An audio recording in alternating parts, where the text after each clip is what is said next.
Welcome back to our home renovation, addition, remodel project thing, kitchen build.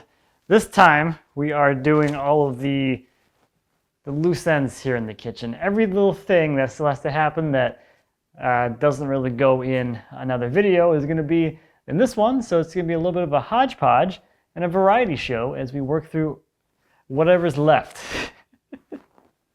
So first thing on the list is we need some cove molding for the island. So on everything else, since it's all paint grade, I've been using this off-the-shelf 3/4 inch cove mold. It's 3/4 by 3/4, and this is to cover the gap between the cabinetry and the countertop, because if you remember back from the countertop episode, the slabs we use are sequential. The slabs are not always the same thickness, so as part of the manufacturing process for the stone, they gauge the edge. So the edge is a consistent thickness, but that leaves a lip on some of them, which creates a gap between the cabinetry and the stone. And this also provides a nice little visual thing to transition this flat kind of around the corner. Anyway, I need to make a piece of this cove mold to go here and wrap around the island out of white oak. Okay, I need 101 inches or so to do the single piece outside, including the length for the miter. All my stock that I have in these boards is 103 inches long, so I have a little bit of leeway as far as my length.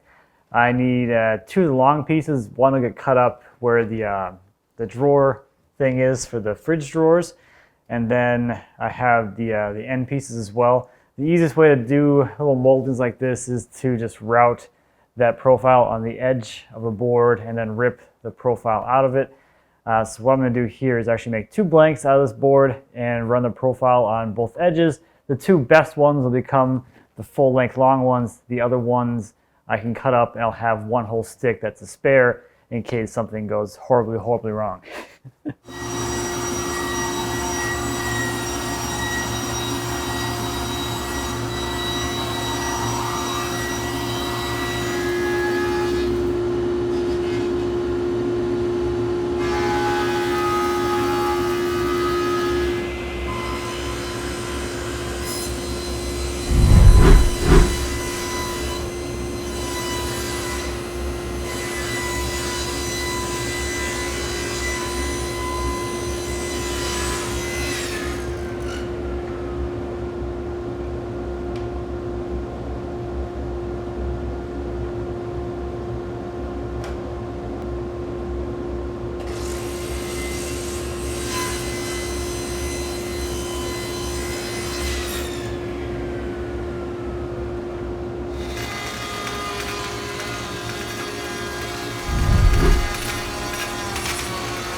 So there are all of the cove mold pieces all made and cut to fit and ready to go for finishing. So these can hop to the barn to get clear coated, and then they can be installed. And you've already seen me install all of these a few episodes ago. That's the magic of video and the fact that these episodes are shot non-linearly.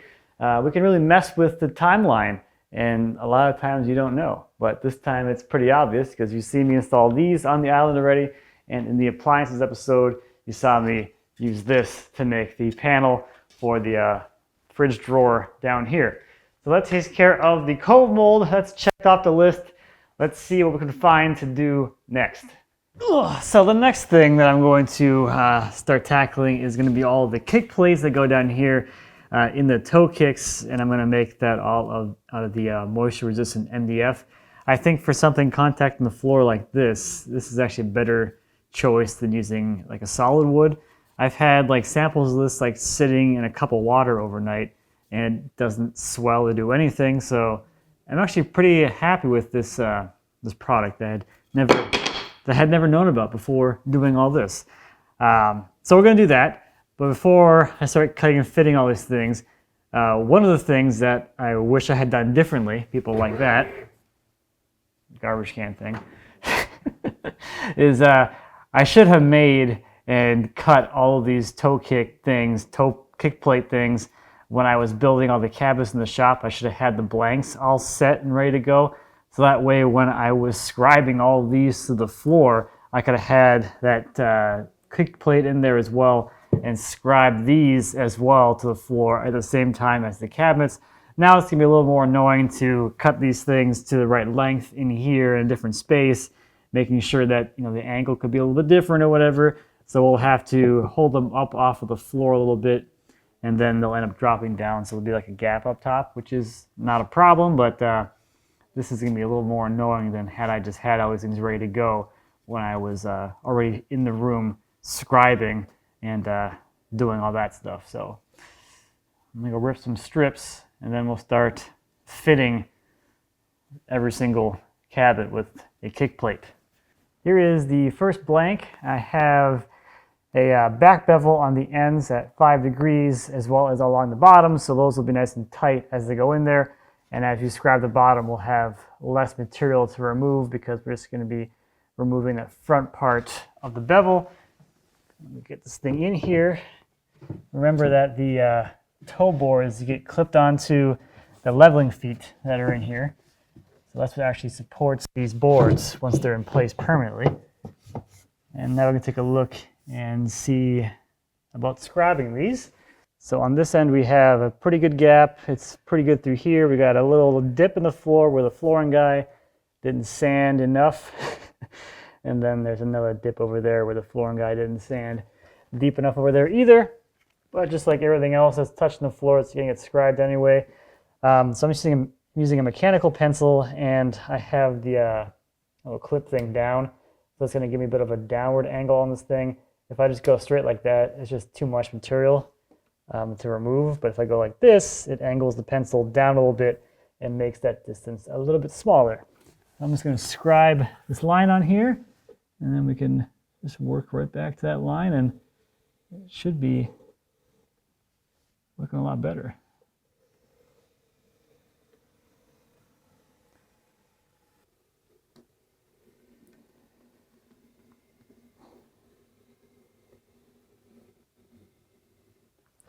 Okay, now the fun part, getting it out. There's nothing to really grab. I can't really like catch my fingernail on there to tip this thing out of there. This is the magic tool.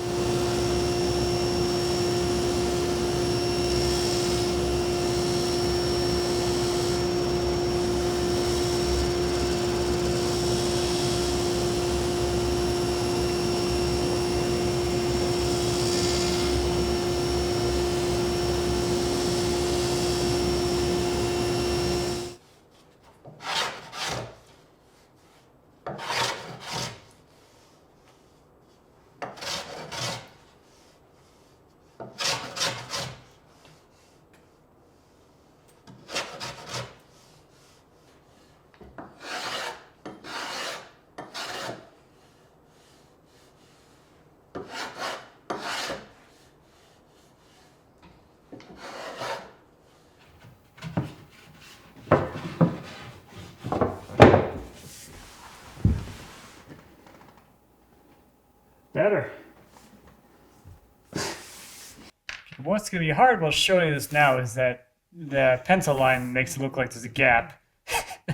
But it is touching all the way across, so that's the general process, is getting it in there and making sure that the ends are tight before the scribe happens. And then when you scribe it, it should just drop straight down and be tight to the floor.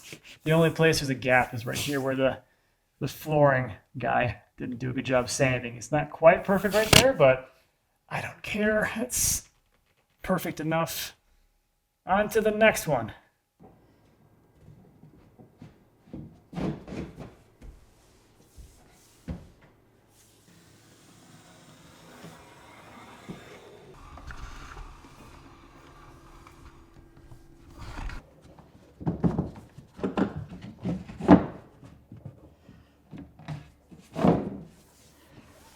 Okay, I'm done with all of the easy basic ones. So all the ones on this side of the room all the way around to the sink.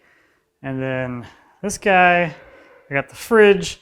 This one here I'm going to leave for now until I have the dishwasher in place. So I make sure that the end of that board ends up at the right angle to do or match up with whatever the dishwasher toe kick's doing. So we got that for the future in a little bit. This one is going to have a custom grill on it that I have to order still, so we'll do that in a little bit. This one here also has a air vent thing in it, so that's going to have a custom grill on it as well. Let's take care of this guy next, which is the only one that is a wood finish. Okay, it's not completely true because the toe kick on the other side of this cabinet next to the fridge over there is also wood, but that one will be mostly taken up by the vent grill. So this one's the most wood one. And I don't know why this is hanging up. What we got going on here? It was just in here.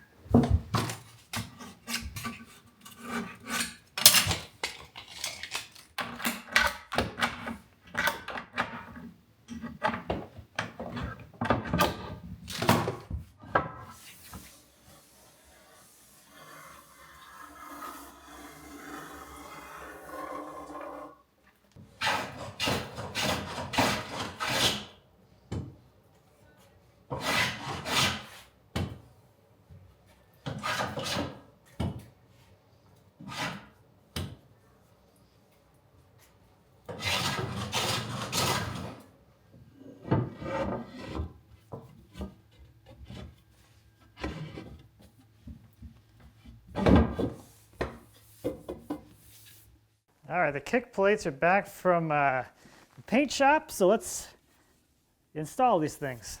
Corner, that's this one.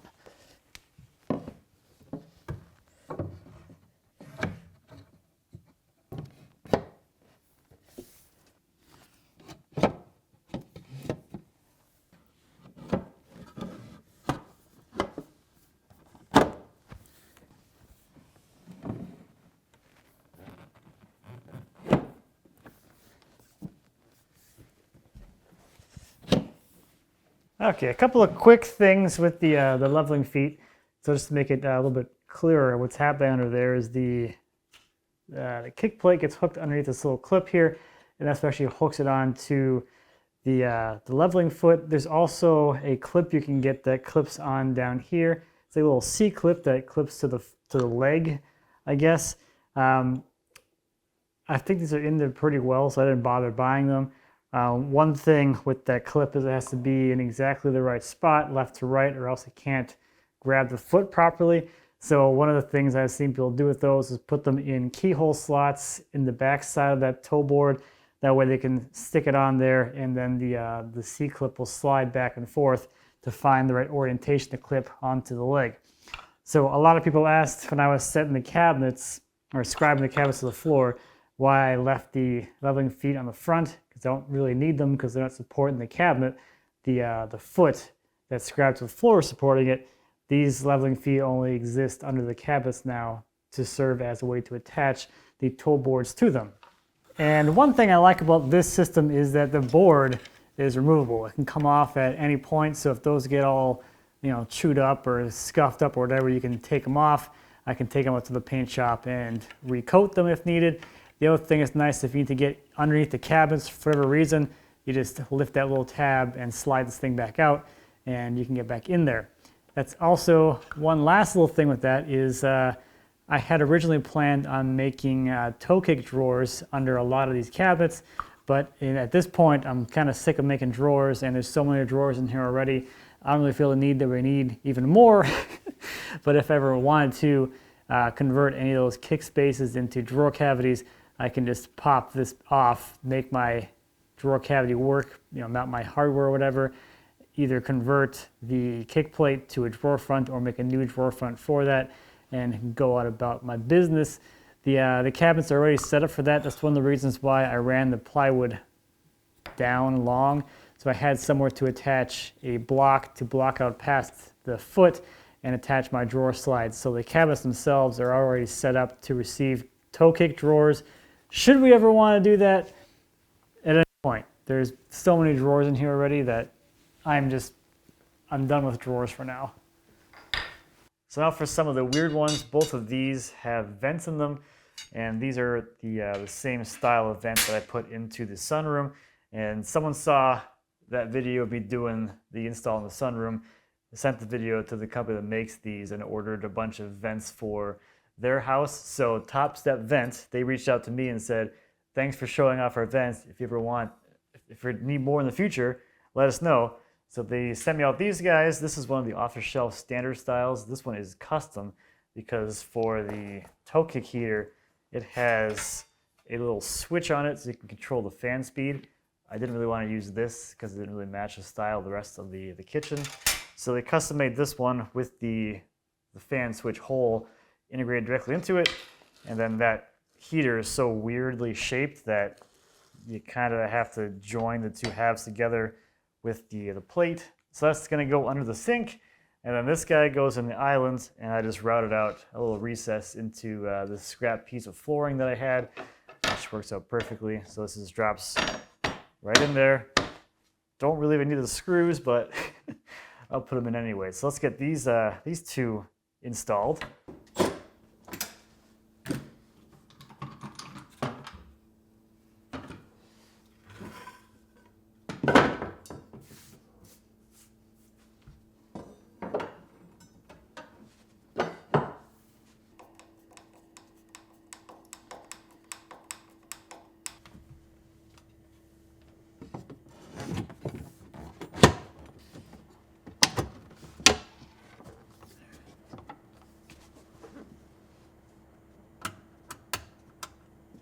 So this fridge has a less than standard depth toe kick. So I made these blocks to put in here, and it's going to fur out this kick plate to be in line with this thing. I have some dowel centers in these holes right now, and that's going to allow me to transfer those hole locations to the back of this thing, and then we will attach this with some magnets.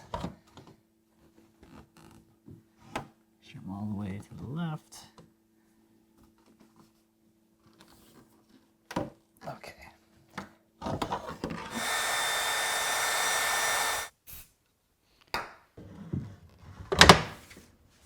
Okay, the last of the weird ones and the last of the toe kicks, we have the dishwasher cabinet assembly. So the way this, I guess, is normally done, the dishwasher comes with a little panel like this, and this gets attached to the back there. But with this install, you have to like cut this anyway to make it fit, and then it's black. So I would either just send this off to the paint shop to make it look like it blends in, or I can overcomplicate things and go to the next level. And we're gonna make, well, I already made a one-piece kick plate that spans both the cabinet and the dishwasher and goes around all the crap that's going on down here. So the first thing is this rabbet here. This allows the plate to sit over the lip of the pan and contact the floor just right in front of that pan, so you can't even see the pan anymore. And then where the bends are in the corners, we have some little notches for places for those to go. This little notch here is for the cabinet side. It happens to be right there. And then lastly, the whole top of the plate has to get notched because the door swings down through the kick plate area. You can see it right there in the corner, how it's swinging down through there. So you have to have clearance for the door to swing back through there. So what I'm doing is I'm furring the toe kick area out. So I have a couple of pieces in here to fur this side out. And then over here on the dishwasher, I'll use these same brackets. These are what attach that plastic plate to.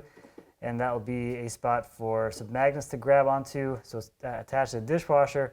And I'll put some magnets down here as well. So it should just go pop right on. And it should be easy to install. It took me a while to get all of the little things figured out on this actual plate when I was making it.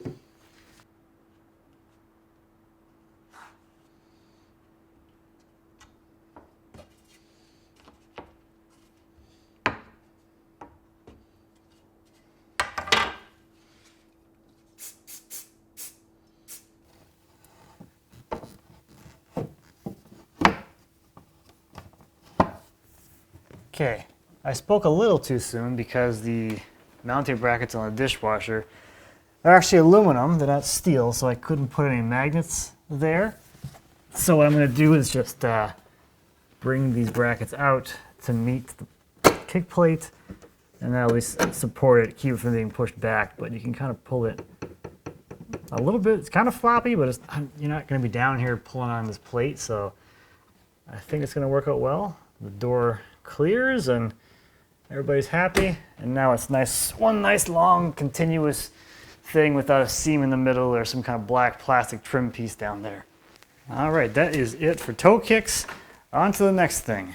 Okay, back to the shop and back to making drawers. We still have a few things to knock out. The first one is going to be a baking tray pull-out organizer thing. This is going to start out exactly the same way as the oil rack, vinegar rack pull-out thing. We have a front and a back, and those will be connected by a bunch of rails, so that same kind of construction methodology is going to be the same thing here. So I have a couple of boards to glue up for the fronts and backs. I have some material to mill up for all my rails, and then we can start joining those together.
So that is the gist of the construction. We have a tall side and then a short side, so you can stack the trays in here in like decreasing height as you go across, and that's kind of it for the joinery on here.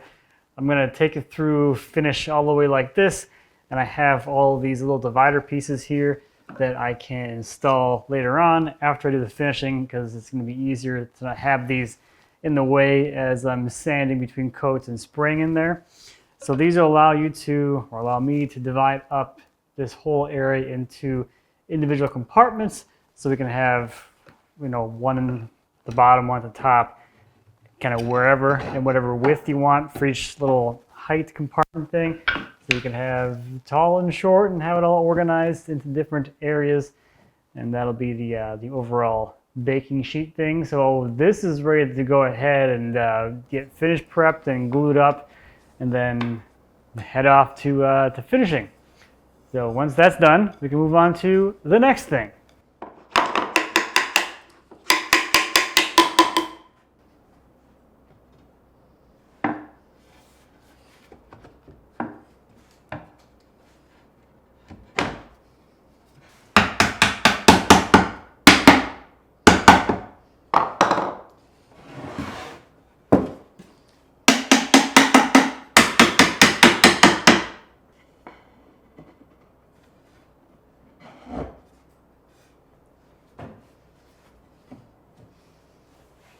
So since it's basically the same thing, at least the starting point is the same thing, I went ahead and I built the pots and pans rack off camera. So same thing, front, back, and you have a bunch of rails here that connected to. And the idea with this one is that it's, I guess the inspiration is kind of like a guitar rack where you just kind of like lay all your things in here.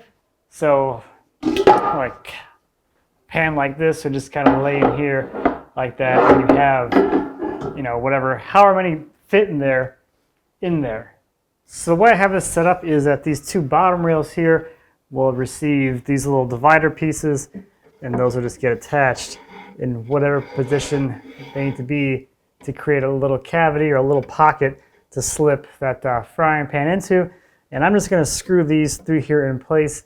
You know, I went back and forth. I was like, oh, I could do like a little slide and dovetail thing every like half inch or something, and you can have like incremental changes. And I'm like, that, I guess that'd be kind of cool for like if this was going into a kitchen for someone that doesn't know how to use a drill and a screwdriver and wants like a completely tool-free way to adjust this. But as far as I'm concerned, if I need to move these, I just take the screws out and I have some extra holes, and it doesn't really matter. If it gets so bad this becomes just a bunch of Swiss cheese, I can just, you know, bring this back down to the shop and replace these two rails and start over again. It's not that big a deal. So I'm going to get started actually installing all these dividers where they need to be. The first one that's going to go in here is this big old wok. And the issue with this one is it is like just a hair too tall. So I'm going to route a little pocket down here into the bottom to allow this little handle to sit down a little further so it's not sticking out so far past here, and it's just like a little bit too far in each direction. This is the biggest one that we have that's going to go in here.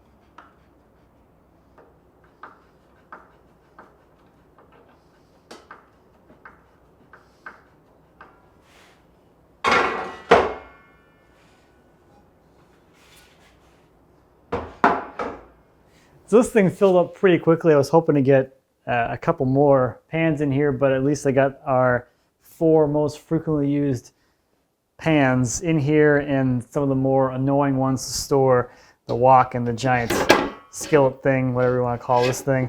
Takes up a lot of space in the cabinets, and having the lids in here just makes it all nice and organized and convenient. One little thing I added was this little block down here to catch the lip of the cast iron skillet so that it doesn't do that, fall over, and then as you're closing the drawer, have the handle hit the face frame.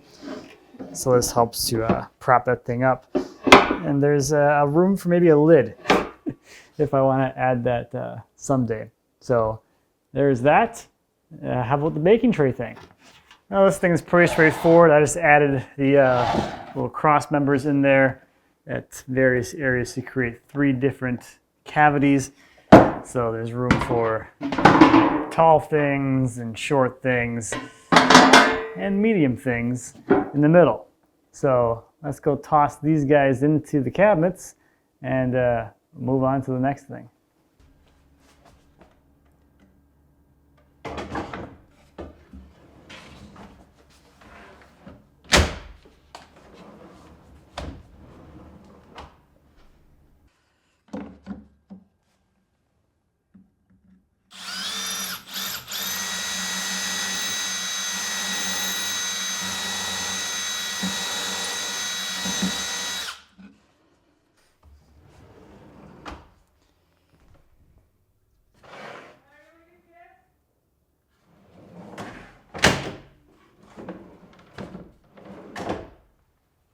So the next thing on the list is going to be to finish up and hang the pantry door.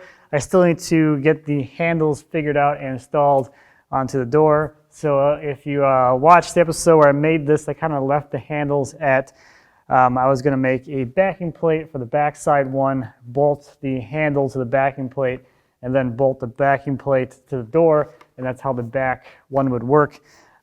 We had looked at doing this handle here. This is the same handle as on the fridge, but it is pretty hefty and beefy. It makes sense functionally for the fridge because that door is pretty heavy, but the scale on the 8-inch pulls makes more sense because it kind of is more in line with what's on the appliance garage. So I think the scale of this size handle makes a lot more sense. So now switching to a smaller handle like this actually gives me the opportunity to go back to my original idea of doing back-to-back style handles.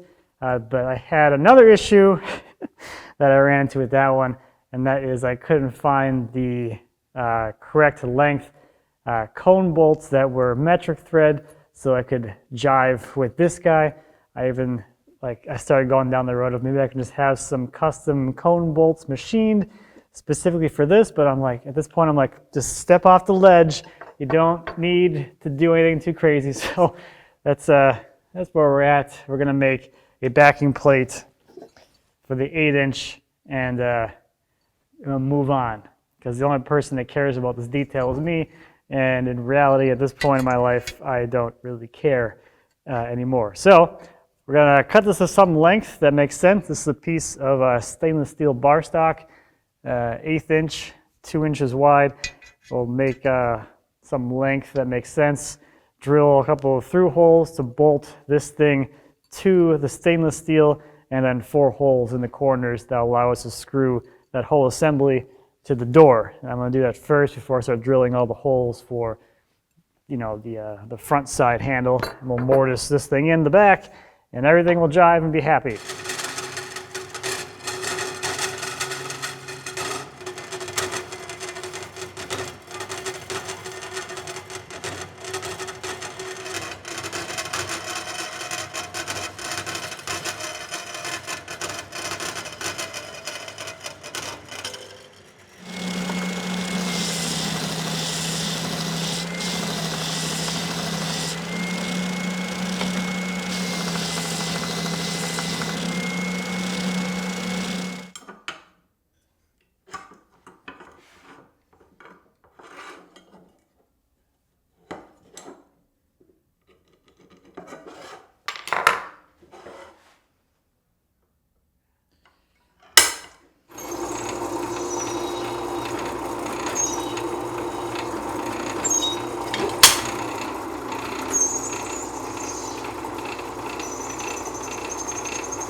Okay, with all of that out of the way, this thing fits in here pretty nicely.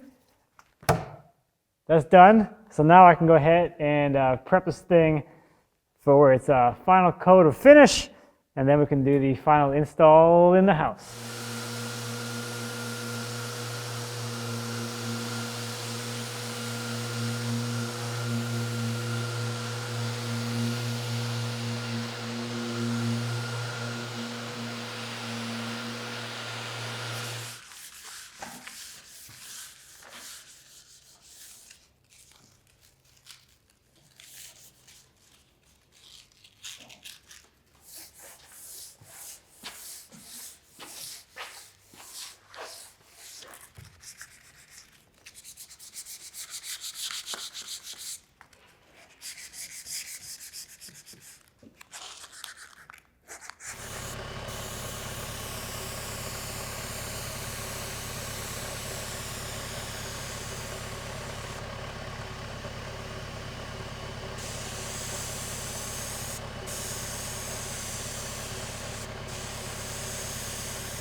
Hold on, there you go. And hold on, a tiny bit more, and you can go up. You're close to the wall, so be careful. Over, and then we just slide it over towards the hinges.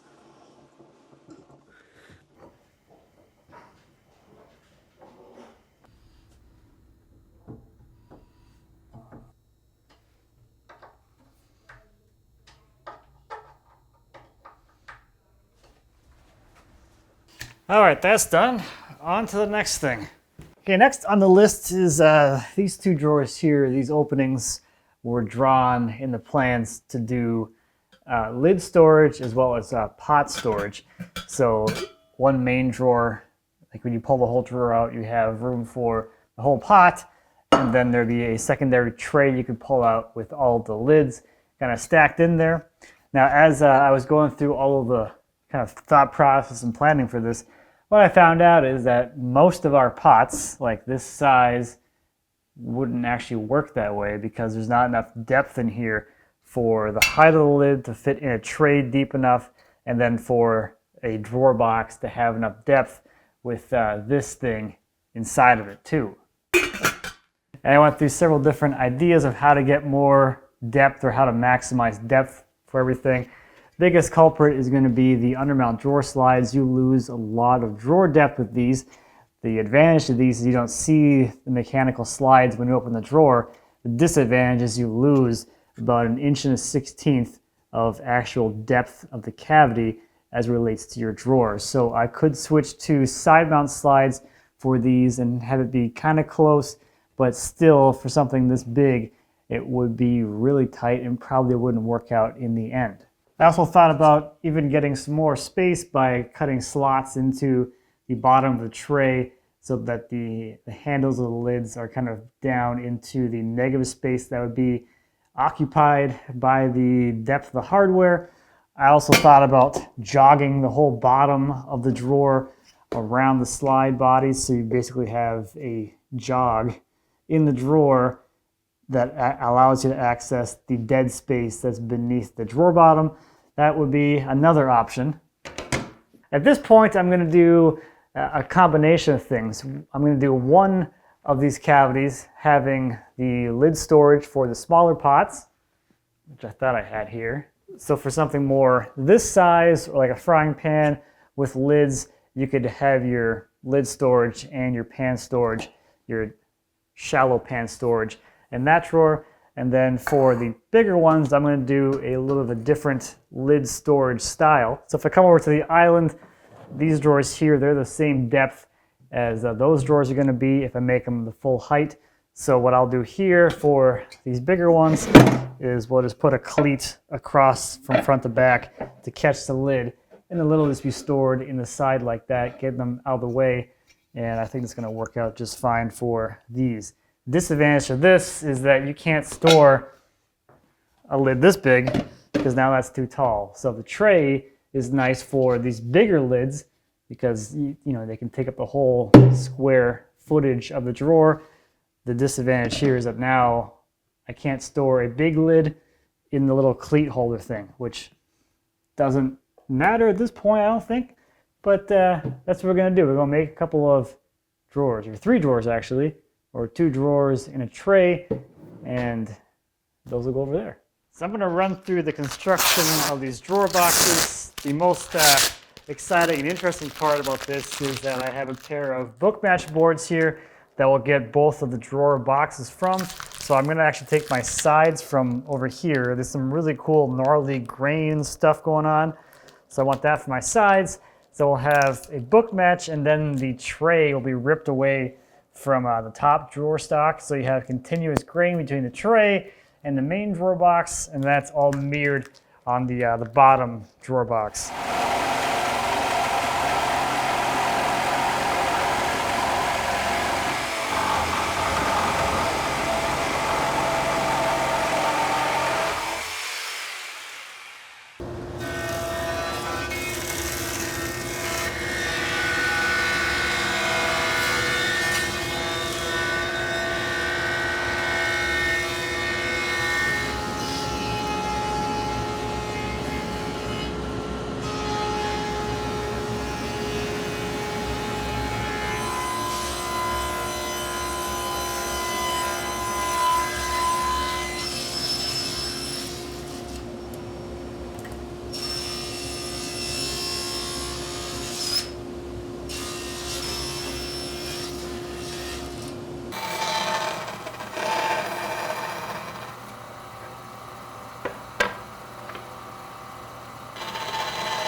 that takes care of those ones. You know, there's the kind of the bigger pots, there's the smaller saucepans, and then you got your lids right there. Depending on how we end up using this, I don't know how, we don't really use lids that often, so we could always just put the lids for the bottom ones up here too.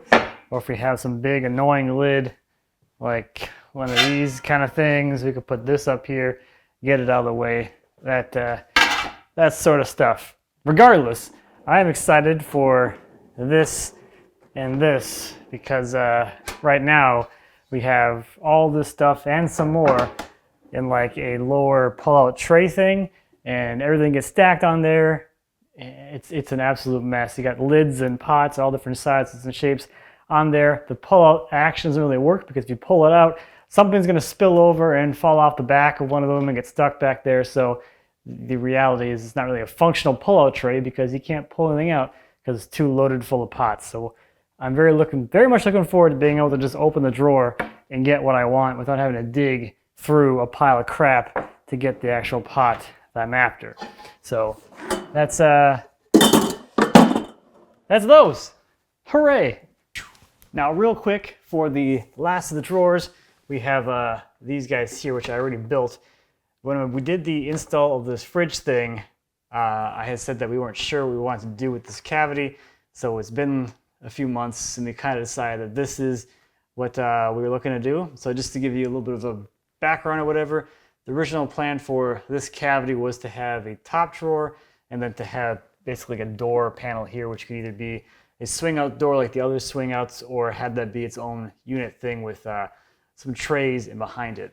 So functionally, it'd be kind of like this cavity here on the buffet hutch with the 5-inch drawer on top, like we have around the perimeter of the entire kitchen, and then the lower section, which in this case is booze, but it's a door panel that you can also put multiple drawers behind or whatever. This configuration here, but from the outside it looks like a door. So what we came up with was this kind of arrangement with like a giant deep drawer, which is the same depth as this fridge here.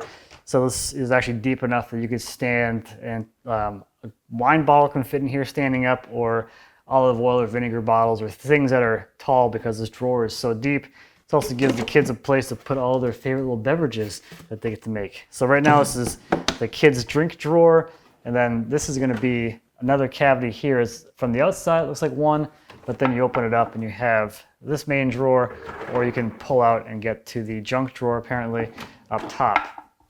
So I made the panels just like these guys here. We got the faux end grain, just like the other guys. I didn't do quite a good job with the grain match on these ones apparently because the color is a little bit off, but that's still better than seeing that when you open the drawer. And again, these guys here are continuous with these panels, so it's going to look like you're going to see the grain continuity as you look across there as the grain changes as you get deeper and deeper into the log. And it's almost like a little miniature sawmill video because every slice is just a little bit different as you get deeper and deeper and deeper through the cuts. So I'm going to put the handles on these things and get these faces attached to here, and then get these guys ready to go for real.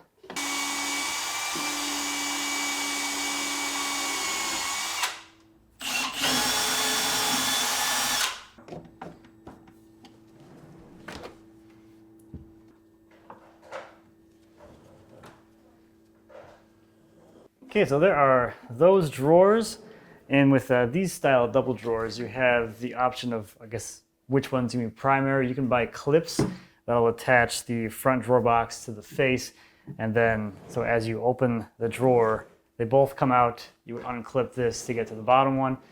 I think right now, this is going to be our primary drawer, and this is kind of like a bonus divider space kind of drawer, but that's something else you can do with the drawer behind a drawer thing, is have a little clip so you can have the top drawer be the primary drawer and the bottom one's kind of like a hidden bonus drawer. So this box here, that was drawer box number 47.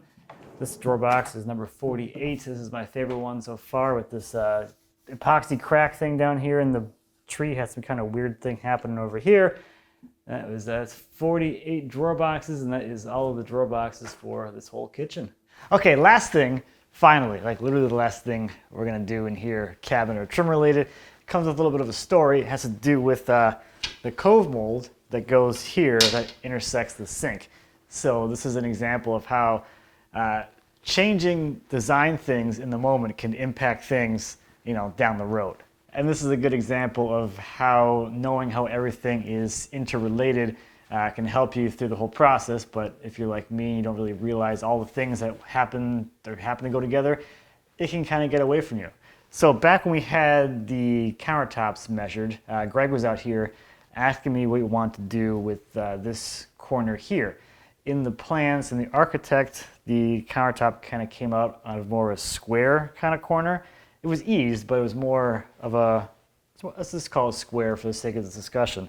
So the countertop would just terminate squarely on the edge of the sink.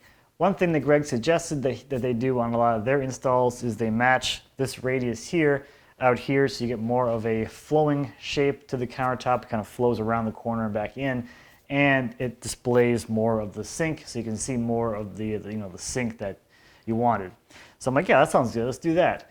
The issue with that is that now, when we come to terminate the cove mold into the sink, we have to get a little bit more creative with it. I don't know, creative. It's more work, I guess, to make it look good. So the issue is if we just left the cove mold squared off like that, like it would be if the countertop was squared off, when you put it in here, you'd end up seeing the cove mold because the radius actually cuts before the cove mold stops. So it makes it a little more interesting. So instead of having a cove mold like this, which in the case of the sink, the cove mold gets scribed to the sink, which isn't that big of a deal, but then you have to take into account this radius up here too. So this cove mold is scribed to the sink, and I've just kind of given the top a little bit of a radius. It doesn't match this radius, but it does knock this corner back far enough that you can't see the cove mold once it's installed underneath the countertop as you're looking this way. You can see, first off, that it is scribed to the sink, so it does scoop out past the line of the cabinets to actually contact the sink a little better and hug that. And I've also just knocked back this corner a little bit so that as you're looking this way, you can't see it anymore. And that is the last final detail of the, I guess, everything. So I can get these attached on both sides, and that is, that's it.